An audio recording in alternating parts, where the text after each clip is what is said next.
Asocelta 1 es el administrador del Parque Industrial Celta Tech Park 1, que es el parque industrial más grande de Colombia. Se convierte más que en una copropiedad en una pequeña ciudad.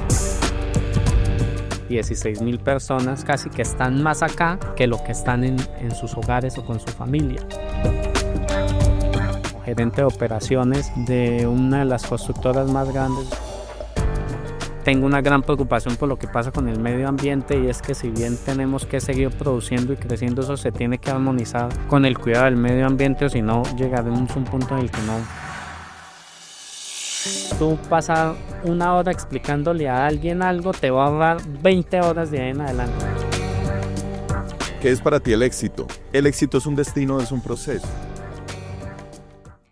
Hoy nos encontramos con el ingeniero Yosimar Pinzón. Él es el director ejecutivo de Asocelta 1. Yosimar, es un placer tenerlo hoy aquí con nosotros, contándonos de su vida, contándonos un poco de todo lo que hay detrás de ser el director ejecutivo de Asocelta. Muchas gracias a ti por la invitación. Un gusto estar aquí compartiendo. Previamente teníamos una conversación muy interesante y claro, lo que yo busco al hablar hoy contigo es contarle a todas estas personas que nos ven qué hay detrás de ser el director ejecutivo de Asocelta. Cuéntanos un poco qué es lo que haces y por qué lo haces. Bueno, ¿qué hago? Yo siempre hago el paralelo de lo que hago, que más allá que administrar una copropiedad, que así es. Asocelta 1 es el administrador del Parque Industrial Celta Tech Park 1, que es el parque industrial más grande de Colombia, pero cuando una copropiedad ya tiene ese tamaño, se convierte más que en una copropiedad en una pequeña ciudad. Diariamente entran 16.000 personas que, como todos sabemos, casi que están más acá que lo que están en sus hogares o con su familia. Entonces lo vemos como una integralidad, casi como tú lo decías. Hay que darle seguridad a la gente, hay que darle transporte, hay que garantizar servicios públicos, vías, una calidad de vida para ellos. ¿Y por qué lo hago? Primero porque me gusta, creo que soy una de esas pocas personas que estudió lo que le gusta hacer. O sea, a mí me encanta mi trabajo, todos los días salgo con el mayor de los gustos a hacerlo, y en este trabajo he podido combinar lo técnico que me gusta de la ingeniería, de pavimentos, de edificios, de proyectos de energía fotovoltaica, con el componente social, porque igual hay que garantizarle, como tú decías, calidad de vida a las personas, y siento que es responsabilidad de todos como seres humanos devolver un poquito de lo bueno que nos ha dado. Entonces, qué bien que aquí haya tenido la posibilidad de combinar esa parte técnica que me encanta de la obra y de hacer estructuras con la parte social. Previamente me mencionaba su experiencia, cómo usted viene de un sector de constructoras, de entender la obra. Hábleme un poquito de eso, cuéntenos un contexto de usted. Entonces, toda mi vida trabajé en construcción, la mayoría de ella en vivienda, en gerencia de proyectos de vivienda, construyendo hogares, que también ahí estaba un poquito el componente técnico. Yo les decía, lo más bonito de esa etapa era el final, era cuando tú llegabas y le entregabas las llaves a esa familia y llegaban a recibir su hogar. En la mayoría, que claro, que también hay inversionistas, pero en la mayoría la gente que luchó, pagó su cuota Por su casa, claro. Y llegar a recibirlo y ver la gratitud de ellos era una parte muy bonita. Entonces, pues ahí también combinaba un poco el componente social. Estuve como gerente de operaciones de una de las constructoras más grandes de Santander, también era top 10 en las constructoras más grandes de Colombia. De ahí también trabajé un tiempo en construcción de proyectos de energía renovable en el sector industrial. También, como ser humano, tengo una gran preocupación por lo que pasa con el medio ambiente, y es que si bien tenemos que seguir produciendo y creciendo, eso se tiene que armonizar con el cuidado del medio ambiente, o si no llegaremos a un punto en el que no podemos producir más porque hemos acabado con el planeta. Y tengo muy presente ese componente ambiental, porque claro, somos la única especie en la historia conocida de este planeta que sabe que se va a extinguir, sabe la causa por la que se va a extinguir, tiene la inteligencia para evitar las causas que lo están llevando a la extinción, y aún así en su mayoría de los casos no hace nada para somos conscientes, ¿no? Somos conscientes. Entonces, con ese componente ambiental trabajé unos años en construcción de proyectos de energía renovable no convencional a base de biogás con empresas del sector industrial. Una experiencia también muy linda porque conoce uno la otra cara de Colombia, porque claro, estos proyectos eran en su mayoría para empresas extractoras de aceite de palma, que son en los sectores más rurales de Colombia, o sea, casos como Manica Sanare, Puerto Gaitán, Provincia, Meta, sí, claro. sitios al que tú solo llegar te tomaba 1 o 2 días de camino. Entonces también empiezas a entender las otras realidades de Colombia. Claro. Y a veces cuando uno dice, hay gente que no se siente parte de nuestro país, ahí empiezas tú a entender por qué hay gente que está tan apartada de lo que es, ni siquiera hablemos de Bogotá, inclusive de lo que es su propia capital. O sea, muchos municipios se metan muy lejos de Villavicencio. De cascos urbanos, sí. Entonces ahí uno entiende también un poco la problemática de la violencia, de todo ese tipo de cosas dentro del territorio. Entonces fue una experiencia muy bonita. También toda mi carrera en paralelo me he dedicado a la docencia porque me gusta, para mí Profesor innato. es una habilidad que tengo, me gusta explicar, me gusta enseñar y eso creo que se puede ver en todas las etapas de mi vida, en el aula, pero también en mi trabajo intento explicar. Siento que igual tú pasar 1 hora explicándole a alguien algo te va a ahorrar 20 horas de ahí en adelante. Entonces, a veces uno prefiere cuando alguien viene a hacer una consulta, ven y yo lo hago mejor porque yo lo hago en 15 minutos y si te lo explico me demoro 1 hora explicándote, sí, pero ¿cuántas veces vas a tener tú que hacerle el trabajo a los otros? ¿Qué pasa si por esta vez te toman la hora, te explicas y sabes que no van a volver a venir a preguntarte? Mira que eso es algo que conversábamos previamente y es uno de los, digamos que de la estructura principal del liderazgo, ¿no? El liderazgo consiste en, ven, te muestro cómo se hace, te acompaño en el proceso mientras lo haces, pero después ya tú tienes que hacerlo solo. O sea, yo no puedo, ya te expliqué una vez te acompañé y la otra es tu responsabilidad, ¿no? Así es, y también dentro de todo esto, porque antes que estábamos hablando, decías, hablan mucho de Yosimar en el parque y ya digamos que me he vuelto una figura de referencia, pero cada vez que yo tengo la oportunidad en la asamblea, en los congresos, en los eventos que hacemos dentro del parque, que intentamos, como te decía, reunir a todos los empresarios para hacer una comunidad más que una copropiedad, siempre intento decirles, yo no hago las cosas, yo siempre intento en la medida de lo posible exaltar al equipo que hay detrás mío, porque al final realmente ellos son los que hacen posible todo esto. Yo Claro. también le digo a mi equipo, la verdad es que yo no hago nada más que dejarlos ser ustedes y guiarlos en lo que yo sepa que los puedo guiar, pero el 90% de las cosas, si bien pueden ser un chispazo mío en algún día en el que me conecté ciertos puntos de mi experiencia para sacar un proyecto, de ahí en adelante el trabajo no es mío, el trabajo es de mi equipo. Claro. Y yo creo que la magia de en este caso ser un directivo, más allá de yo saber todo, porque yo no sé todo y en estos cargos hay cosas tan divergentes como saber de contabilidad y de declaraciones en la renta, como saber de una certificación ambiental, como saber de una interventoría de un pavimento. Y por más que tú quieras, no lo vas a saber todo, pero seguramente en tu equipo hay alguien que sí lo sabe. Entonces, creo que la tarea fundamental es empoderarlos, que dejar de ser su trabajo, guiarlos en lo que puedas y enseñarles. Entonces, claro, todo lo que pueda yo enseñarles o alguien más enseñarle a mi equipo, bien recibido. Es maravilloso. Mencionabas que llevas aproximadamente 2 años como director ejecutivo de Asocelta 1.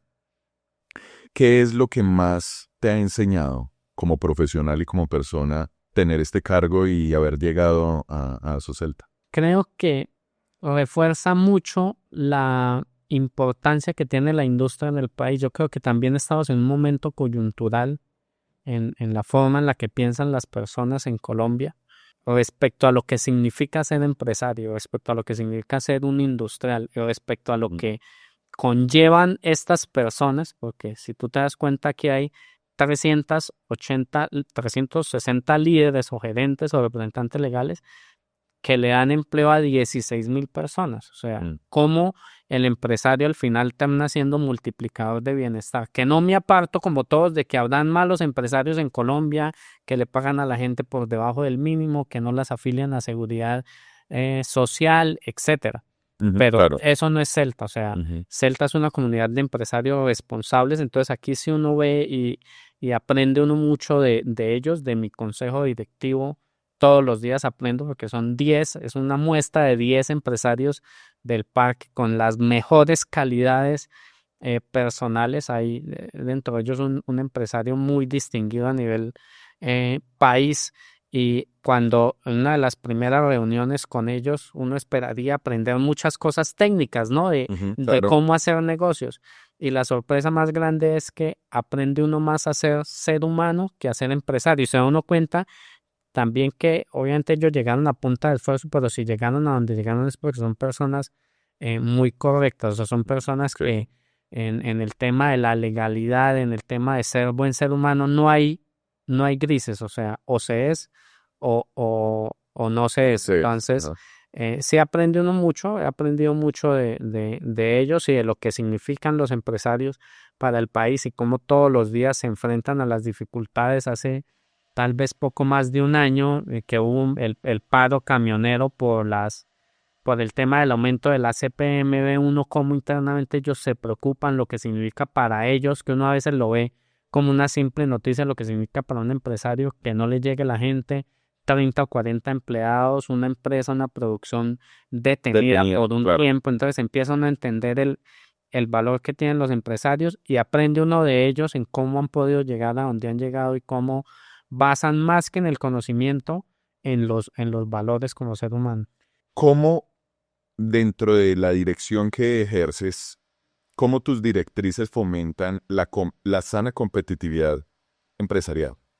Entonces, hay varios escenarios. Lo primero que cuando yo llegué es, tenemos que conocernos, al menos. Mira que cuando yo llegué vimos un caso que uno hasta chistoso es, pero debería darnos un poco de vergüenza. Es que una de las empresas del parque compra una estantería industrial para guardar sus cosas.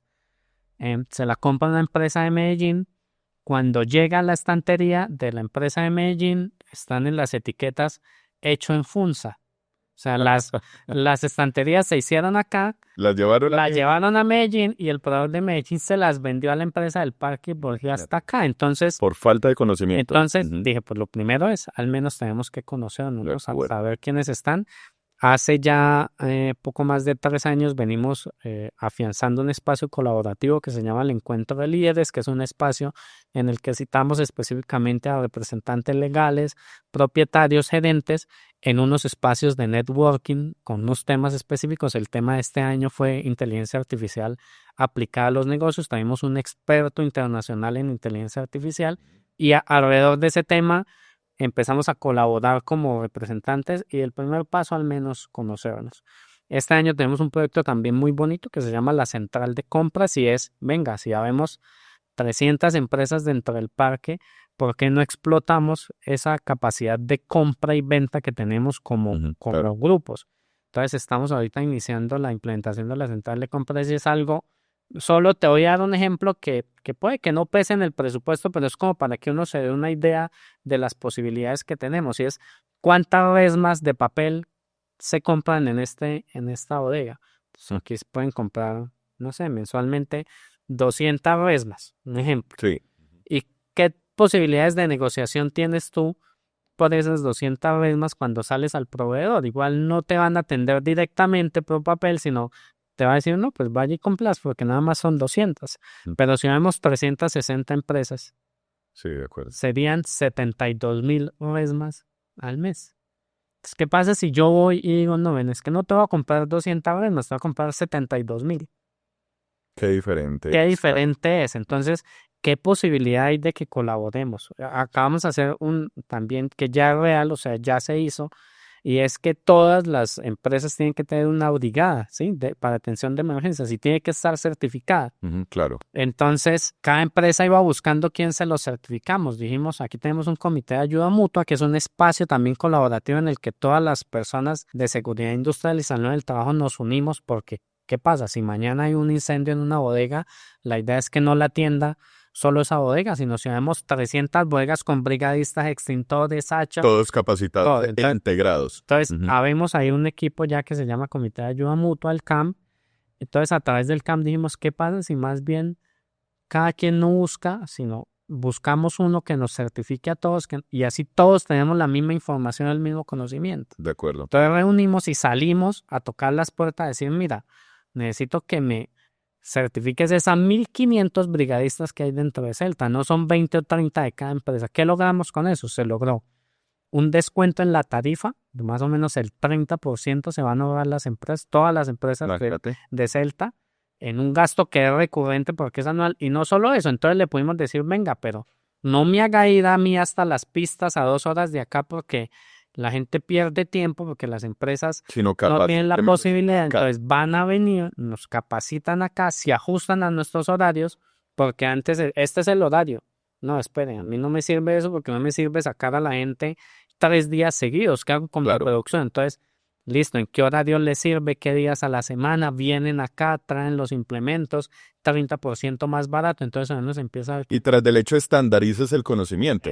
No es como que X bodega aprendió algo de esta brigada y otra con otra y riña, sino todos al mismo. O sea, no es lo mismo. Entonces, el día que haya una emergencia, ya sé que el brigadista de al lado es Juan, porque estuvo conmigo en la capacitación, y sé que Pedro sabe de primeros auxilios, y sé que ellos tienen una camilla, y sé que la bodega 75 tiene un sistema de extinción de incendios. Entonces, a través de esos espacios, que al final el gancho es el dinero y va a salvar algo, empezamos a lograr un trabajo colaborativo entre las diferentes empresas. Pero también yo lo veo dentro de una amalgama de bienestar, ¿no? O sea, generaron bienestar colectivo. Ahora, Yosimar, ¿qué es para ti el éxito? O sea, la gente, lo que uno escucha dentro de Asocelta es un hombre exitoso. Yosimar Pinzón, el ingeniero, es un hombre exitoso. Para ti, ¿el éxito es un destino, es un proceso? ¿Qué piensas tú del éxito? No, ¿qué días estábamos en una reflexión con los compañeros de la oficina, acompañados de la caja de compensación familiar, y yo creo que uno de los mayores mensajes que uno debe tener en la vida es que uno no debe estar siempre persiguiendo ese destino, ¿no? De acuerdo. Al final, si tú solo persigues un destino, cuando llegas a ese, normalmente uno se siente vacío, sino uno tiene que de cierta forma disfrutar del camino. Les decía yo, qué absurdo es que hay personas que trabajan 350 días al año en un trabajo que no les gusta, solo por poder tener 15 días de vacaciones que disfrutan. Entonces, tienes 350 días amargado, 15 días felices al año. Y todo el año estás pensando en los 15 días que vas a estar en la playa. Y duras 350 días amargado, disfrutas 15 y ni los 15, porque a los 13 ya estás pensando, pasado mañana me devuelvo a este sitio al que no disfruto. Entonces, no es soñar con la playa, sino vivir la playa todos los días, buscar la forma en la que tu vida sea el destino todos los días, más allá de tener esa visión de largo plazo. Creo que eso en parte es el éxito en la vida, disfrutar lo que tengas, desapegarte de las cosas que no te hacen bien. Todos en la vida tenemos una mesa con 4 patas, ¿no? Nuestra familia, nuestra espiritualidad, nuestro yo mismo y nuestro trabajo y éxito profesional. Siento que igual tiene que ser una amalgama de todas esas cosas que al final pueda decir uno soy exitoso, porque pasa como todo en la vida. Si tú tienes una pareja con la que estás mal y llegas a tu trabajo, pues no vas a poder hacer tu trabajo bien, o si tienes muchos problemas en el trabajo vas a llegar a la casa amargado y eso va a influir negativamente en, es una correlación, ¿no? En lo que pasa como pareja. Entonces, pues para mí el éxito es lograr tener la integralidad de esas cosas, que en mi trabajo pueda también regresarle un poco a la humanidad, como te decía, llevando a mi ámbito espiritual sin decir la religión. Una vez me preguntaban, bueno, ¿y cuáles son los mandamientos que tú crees? Es que los mandamientos al final se resumen en uno solo, y es: no le hagas a los demás lo que no te gustaría que te hicieran. Trata a los demás como te traten a ti mismo, porque al final también la religión es algo completamente circunstancial. Si alguien nació en la India, seguramente nunca escuchará ni siquiera lo que es Jesucristo, o viceversa, y al final es un mal ser humano si trata bien a los demás, a los animales, a sus pares, si trata bien al medio ambiente, no, pues será igual un buen ser humano. Entonces creo que parte de eso es estar en paz con mi parte espiritual, que lo hago dando en lo que puedo a los demás y a la sociedad, revirtiendo un poco lo que hago en mi parte laboral, haciendo lo que me gusta, y es que creo que llega un punto en el que cuando tú disfrutas las cosas puedes elegir qué hacer, y dentro de eso me he dado el lujo también de decir a ciertos trabajos no, porque sé que no me va a sentir bien, Y no todo es el dinero, puede que te ofrezcan un trabajo en el que vas a ganar más, pero si no te sientes a gusto con lo que estás Pero haciendo, vas a seguir pensando en esos 15 días de vas playa. a seguir pensando en De esos acuerdo. 15 días de playa. Entonces creo que eso tal vez es lo que me hace un ser exitoso.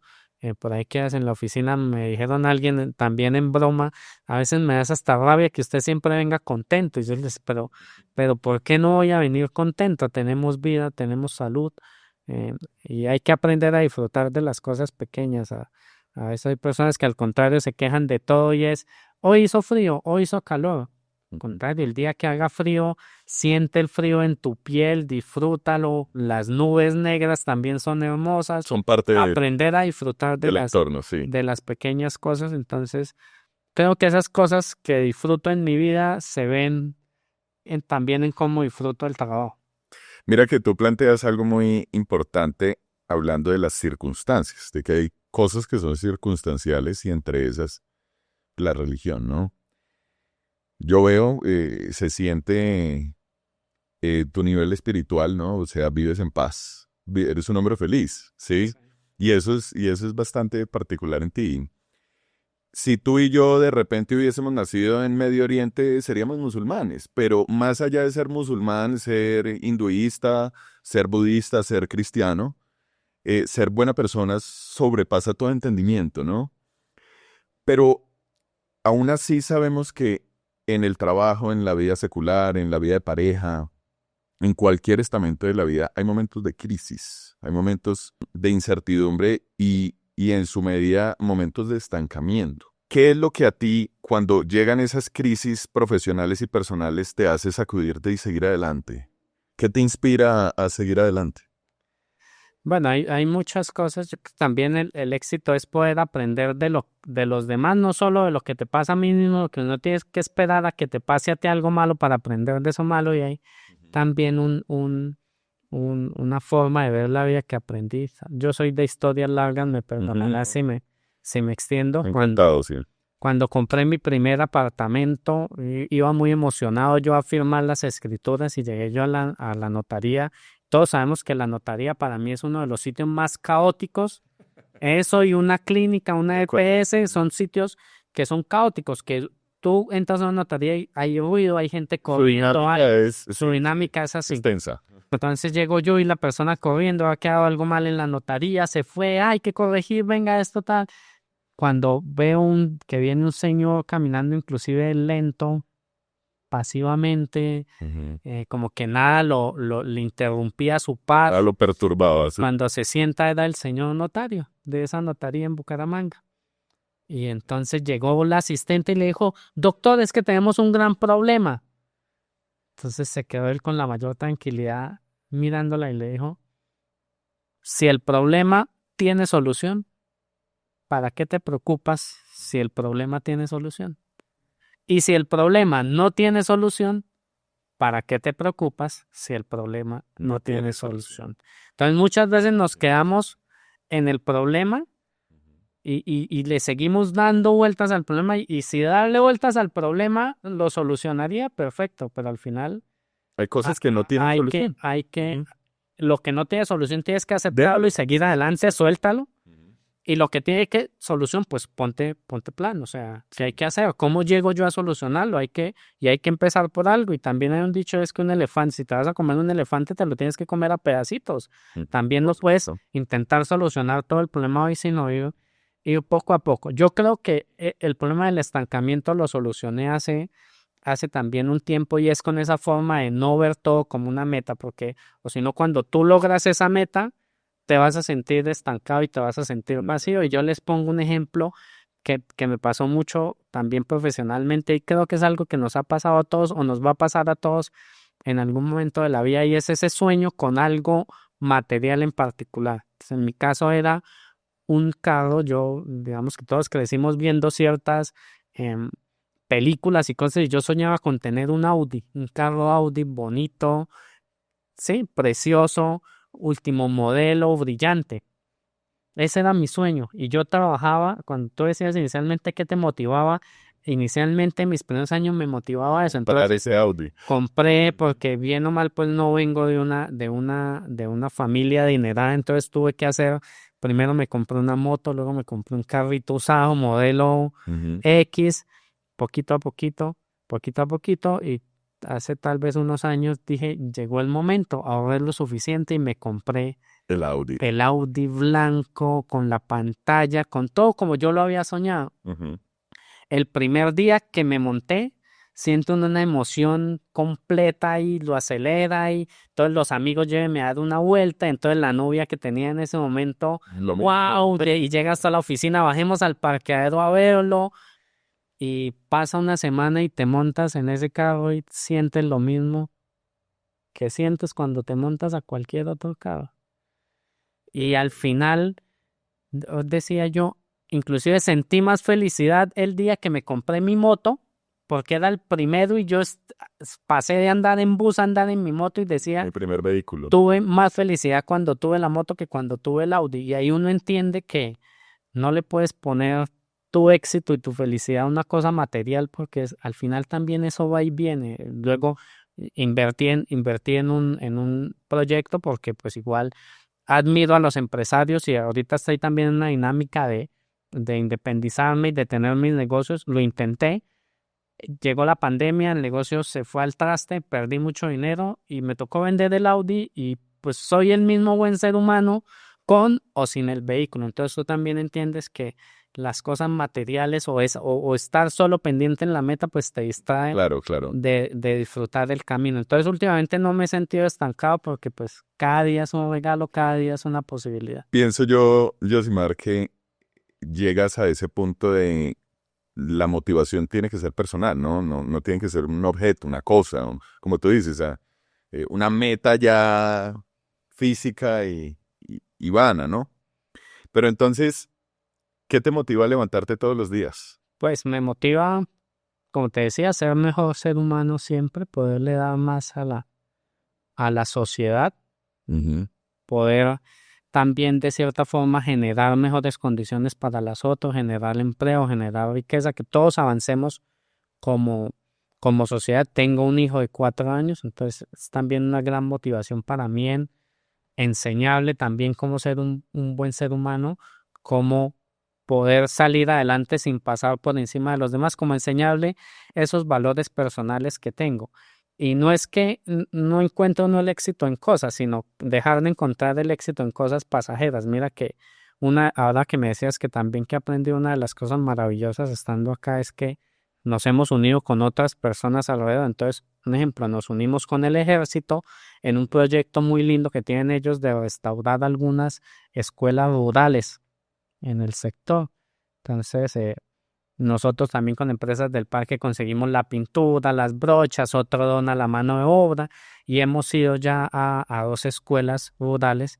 eh, y por ejemplo eso, o sea, ir a esa escuela, compartir Son con los cosas que niños, llenan. Ujú. pintable la escuela y empiezas a ver tú también la unidad de esas personas y es que todos los padres de familia de los niños fueron, cocinaron la comida más deliciosa del mundo hecha allá.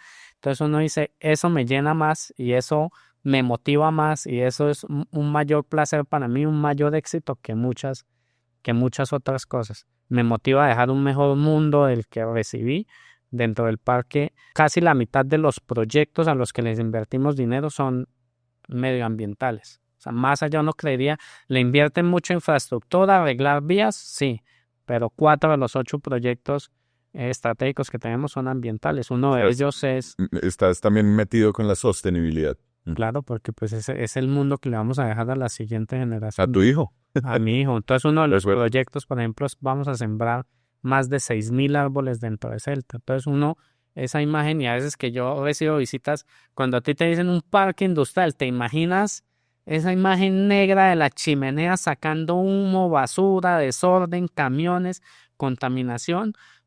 Ahora cuando hace poco traje una gente a hacer una visita y los llevé aquí al Pondaje, un lago artificial que hay aquí bastante cerca dentro del parque en el que acabamos de sembrar 900 árboles. Entonces uno sale de la vía principal y casi que se encuentra con un bosque, patos, aves, abejas, insectos. Y Todo un ecosistema. Todo un ecosistema. Entonces uno dice, bueno, también me siento muy bien de estar dejándole un mejor mundo a las generaciones, a las próximas generaciones. De ese proyecto de sembrar más de 6.000 árboles, ya iniciamos con casi 1.000 en este primer semestre y la idea es de aquí al 2028 tener Celta como un pulmón más que como el que contamina, el que ayuda a limpiar el aire en la sabana. En Hermitage sabemos que el mundo no está hecho de átomos, está hecho de historias y nosotros queremos contar la tuya. Yosimar, muchas gracias por este espacio. Qué bueno conocer de ti. Muchas gracias a ti por la oportunidad y pues ojalá sea un contenido de valor para quienes lo vean y lo escuchen. A todos pueden reservar espacios como este en el link en nuestras redes sociales. Síganos para más contenido y nos vemos en otro episodio.